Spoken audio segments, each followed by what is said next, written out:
तो क्या हाल है मेरे जिंदा इंसानों, आज हम बात करेंगे कि कैसे बस का सफर गुजरता है। वैसे ना बस का सफर तो होता बहुत छोटा है, कोई 10-15 मिनट का, लेकिन अगर तुम इस सफर को अगर तुम बकचोदे नजर से देखो ना तो इसके अंदर से बहुत सारी बकचोदियां निकल के आती है। वैसे ना सबसे पहले मैं तुम्हें ये टिप देना चाहूंगा कि तुम जब भी बस में चढ़ो ना हमेशा पैसे पूरे रखो, कम से कम किराए के पैसे तो लाजमी रखो, क्योंकि ये जो बस के कंडक्टर होते हैं ना ये लोग नहीं देखते कि बंदा कौन है, कहाँ से आ रहा है, क्या कर रहा है, इन्हें अपने पूरे पैसे चाहिए। और अगर तुम्हारे पास 5-10 रुपए भी कम है ना ये लोग गाली गलोच में उतर आएंगे, मार दाड़ में उतर आएंगे। तो पैसे लाजमी रखो अपने पास। ये जो बस के कंडक्टर है ना इनका बस कभी भी फुल नहीं होता। ये लोग जितने भी बंदे, कोई 2000 बंदे भी अगर ये लोग एक बस के अंदर घुसेड़ देना तो फिर भी इनका बस खाली रहता है। इनके नजर में ना कभी बस भरता ही नहीं है, क्योंकि भाई पैसा आ रहा है, लोगों की जान की तो किसी को परवाह ही नहीं है। लोग इतने तंग होके जा रहे होते हैं कि बेंचो बंदा सोचता है कि अगर मैं इतनी नजदीक अपनी बीवी के पास जाता ना तो फिर आज मेरे दर्जन बच्चे होते। तो कभी ऐसा हुआ है कि तुम बस में सफर कर रहे हो और तुम्हारे बस की और तुम्हारे बराबर वाले बस की आपस में रेस हो, और इस टाइम पे जो तुम्हारा ड्राइवर होता है ना बस का, वो खुद को ना विन डीजल समझ रहा होता है और उसके पास जो घटारा बस है ना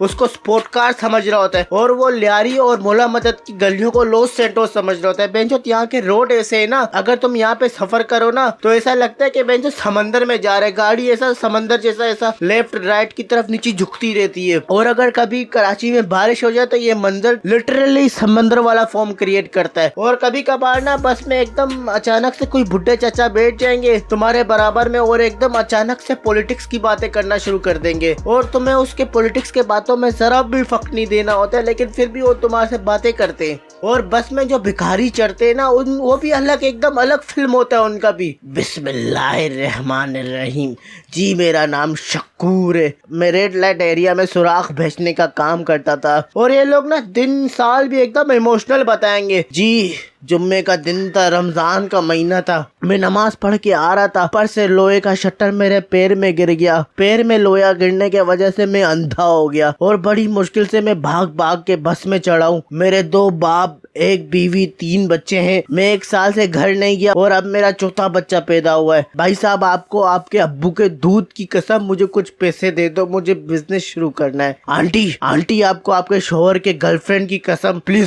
प्लीज मुझे कुछ पैसे दे दो। वैसे ना बस के सफर में मेरा सबसे फेवरेट सीन है ना, सबसे पर्सनल फेवरेट सीन, जब लेडीज वाले कंपार्टमेंट में फड्डा शुरू हो जाता है। अबे कितने मजे आते, तुम्हें पता है यार उस डब्बे में से कितनी यूनिक क्रिएटिव गालियां सीखने को मिलती है, एकदम दिल खुश हो जाता है। पूरी दिन की ना मेरी फ्रस्ट्रेशन निकल जाती है वहाँ पे। वैसे ना बचपन में मैं जब बस में सफर करता था तो मेरे को बहुत ज्यादा उल्टियाँ होती थी, लेकिन अब तो भाई अभी आदत हो गई है। असल में ना एक बात बताओ, मुझे ना बाइक चलाना नहीं आती, तभी मुझे ना बस में इतना गुजर के जाना पड़ता है। और तुम्हें पता है बाइक ना सीखने का मेरा सबसे बड़ा नुकसान क्या है कि बेंचो मैं किसी लड़की को डेट पे नहीं लेके जा सकता, क्योंकि आजकल की लड़की है ना इन्हें या तो बेंचो रिक्शे में चिपक के बैठना है या तो बाइक में चिपक के बैठना है, इनके पास बस का कोई ऑप्शन ही नहीं है। और आजकल तो इनके पास कोई नया सिस्टम भी आ गया, ये लोग ना अपने मोबाइल से तुम्हें ट्रेस भी कर सकते हैं। अगर कभी तुम ना अपने दोस्त के साथ जा रहे हो और तुम पेशाब करने कहीं रुक जाओ, फिर इन्हें ऐसा लगता है कि भाई या तो हम किसी लड़की से मिलने गए या तो बाइक से गिर गए, तो इन्हें परवाह नहीं होती कि भाई बाइक से तुम गिरे हो, तुम्हें कहीं चोट तो नहीं लगी। और ये लोग कभी ये नहीं सोचते कि भाई यार बंदा गिर गया है,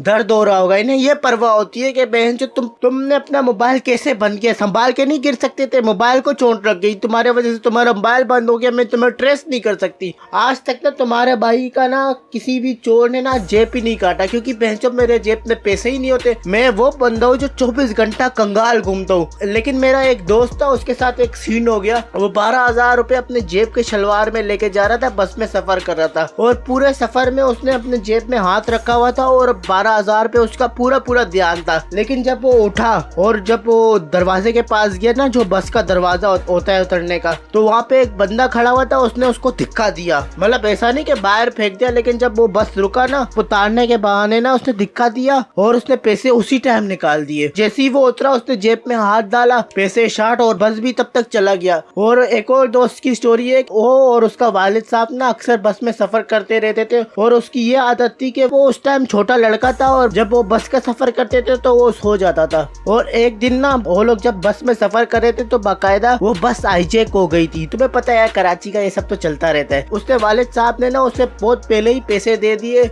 और वो सो गया बस में। और जब चोर उसके वालिद साहब के पास आए तो भाई उनके जेब से निकली 100 रुपए। वो लड़का सोया हुआ था तो उस वजह से उन्होंने उसकी चेकिंग नहीं ली। तो बस यार आज के लिए इतना ही। अगर तुम्हें वीडियो पसंद आई है ना तो लाइक मार दो, और अगर मैं तुम्हें कुछ ज्यादा ही पसंद आया हो तो भाई सब्सक्राइब और बेल का आइकन दबा दो। मैं तुमसे मिलता हूँ नेक्स्ट वीडियो में।